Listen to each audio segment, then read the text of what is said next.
Journal Record editor Ted Struley joins us to discuss other stories making news in business this week. Ted, thanks for being with us. Glad to be here. Well, Devon Energy is selling off some assets. What's the story? They sold about $1 billion worth of assets in 3 separate transactions, 2 in Texas and 1 in Oklahoma. It was not a surprise, though. They told us earlier that they plan to sell between $2 and $3 billion of assets during 2016, so that's just part of that plan coming to fruition. We understand some consumer groups are upset with Oklahoma Gas and Electric. Do you know why? Well, I do. OG&E went to the Corporation Commission. They're looking for about a 5% rate increase, which they say they need to offset about $1.6 billion worth of new lines and other maintenance they need to do.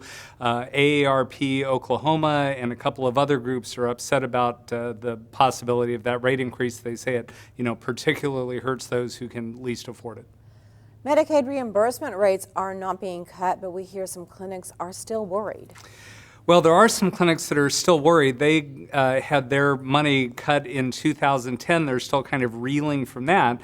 The good news, though, was that the Healthcare Authority did not get the giant budget cut they were fearing that they thought would have reimbursement rates just spiraling downward. As it turns out, those reimbursement rates are going to stay about flat, nowhere near the 25% cuts they were fearing.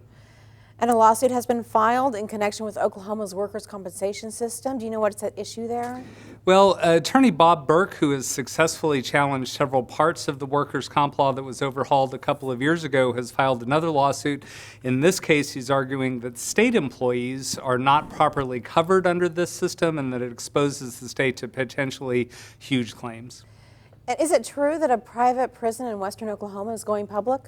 Well, yes, in a way. A prison in Sayre that was run by Corrections Corporation of America is sitting there vacant because CCA lost a contract with another state to house prisoners there. So Oklahoma is taking over and will be moving in some medium security prisoners to that facility.